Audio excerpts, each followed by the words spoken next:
ગુજરાતભરના તાજા અને સચોટ સમાચાર મેળવવા માટે અમારી રાષ્ટ્રીય સમાચાર ચેનલને સબસ્ક્રાઇબ કરો અને બેલ આઇકન પર ક્લિક કરો।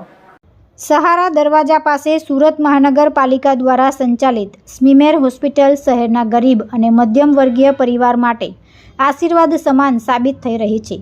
સ્મીમેર હોસ્પિટલમાં અલગ અલગ વિભાગોમાં પ્રતિદિન હજારોની સંખ્યામાં દર્દીઓ સારવાર માટે આવતા હોય છે, ત્યારે દર્દીઓ અને તેમના પરિવારજનોના મોટાભાગનો સમય કેસ પેપરથી માંડીને તબીબોને બતાવવામાં વેડફાઈ જતો હોય છે।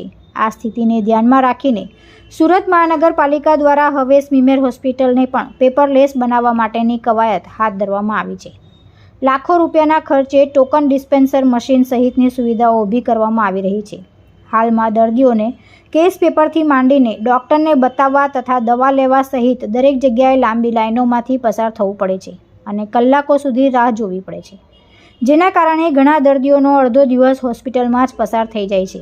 જોકે આ પેપરલેસ સિસ્ટમ શરૂ થયા બાદ દર્દીઓને આ તમામ પળોજણમાંથી રાહત મળશે।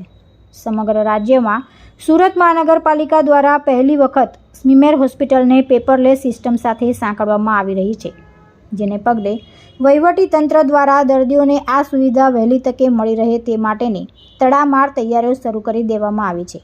હાલમાં ટોકન મશીનથી માંડીને LED અને તબીબો પાસે કોમ્પ્યુટરની સુવિધા ઉપલબ્ધ થઈ ચૂકી છે અને સંભવત ફેબ્રુઆરી મહિનાના અંત સુધીમાં સ્મીમેર હોસ્પિટલ સમગ્ર રાજ્યની પહેલી પેપરલેસ હોસ્પિટલ બની રહેશે। તુલસી શર્મા સાથે રાષ્ટ્રીય સમાચાર સુરત।